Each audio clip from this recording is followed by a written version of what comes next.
بسم الله الرحمن الرحیم. حضرت سلیمان ابن یسار رحمه الله یو مشهور محدث دی. یو ځل د حج په سفر باندې روانو ملګري وسره دي. په یو ځای کې پړاو واچو دمه کوي.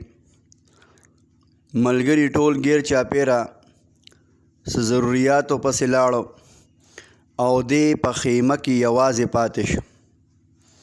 په دې کې څه ګوري چې یو ډېره خوبصورته جینۍ یو خوبصورته زنانه د ده خیمې ته راننوته او ده ته اشاره کوله چې ما له څه راکه.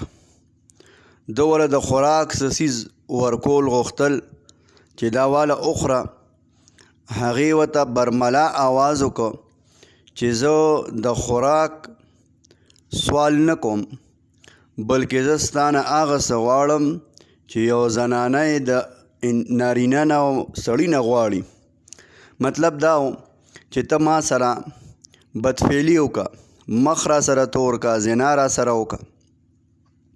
ورته وی ګوره تم نوجوانې، زم یو خوبصورت او مزیدار جینۍ یم. راځه چې دواړه د یو بل نه لطف اندوز شو. څه شته نه، موقع ده، تنهایي ده.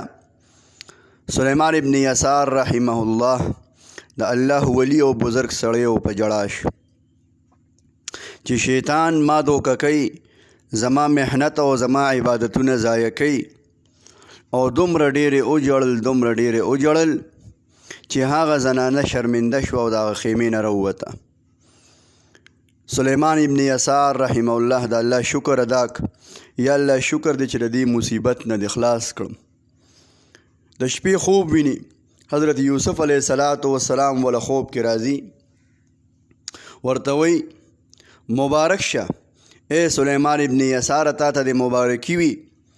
تا به حیثیت د ولی او د بزرگ هغه کار وکړه کم کار چې یو نبي کړی و.